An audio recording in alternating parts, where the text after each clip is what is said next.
Ready? One, two, three, start. We have gathered here today to observe International Literacy Day 1998. This is an occasion when we reaffirm our commitment to making every Indian literate.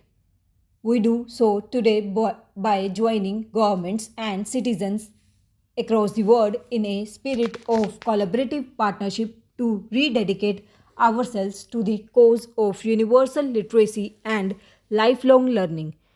September 5 is a day of affirmation and action both nationally and internationally to create a fully literate planetary population in the early years of the 21st century.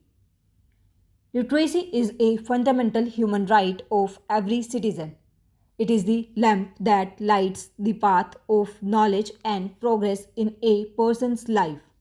It also enables every citizen to make their full contribution to the progress of the nation and the human race.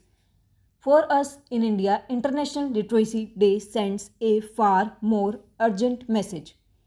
India has the largest number of non literate people in the world, about a third of the world total of around 900 million. This reality is unacceptable to any sensitive and patriotic Indian. It is antidote to the fact that India is the land of the world's oldest living civilization which has always worshipped knowledge and learning. It is also totally incompatible with the determination of today's resurgent India to emerge as a strong, prosperous, and self confident nation claiming its rightful place in the world community. We recognize that a country full by millions of illiterate citizens would be intrinsically less equipped to cope with the challenges and opportunities of an intensely competitive world. In order to live and thrive in a knowledge driven era, we must create a nation of fully literate citizens. At the same time, I wish to dispel a misconception that often clouds some people's understanding of the problem of illiteracy in India. Many of our fellow citizens may be non literate, but they are by no means devoid of education. Our non literate brethren among tribal, Dalit, and OBC communities are repositories of amazing knowledge and practical skills acquired through tradition based or occupation based self learning. This is also true about our non literate women who, apart from possessing a lot of useful knowledge, also pass on precious cultural and ethical values from generation to generation. I say this not to belittle the importance of literacy or the urgent need to eradicate illiteracy, but to understand our existing knowledge. Our literacy programs have the best chance of succeeding when they are based in the soil of people's actual experiences and aspirations. We should also bear in mind that economic development is not an automatic guarantor of literacy and education. This is evident from the fact that even a rich nation like the United States of America has as many as 40 million people who lack the reading and writing skills. This surprising fact suggests that developing countries like India must evolve literacy and education programs that conform to our own needs, resources, and traditions. My government is committed to according the highest priority to eradication of illiteracy. We have pledged in the national agenda for governance that we shall seek to provide education for all.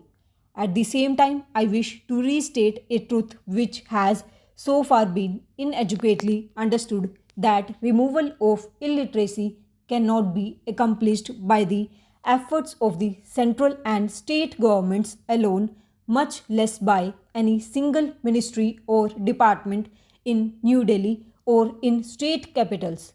It demands the collective and coordinated participation of all sections of society, governmental agencies, non governmental organizations, religious and cultural establishments, student and youth organizations, business community, and the media.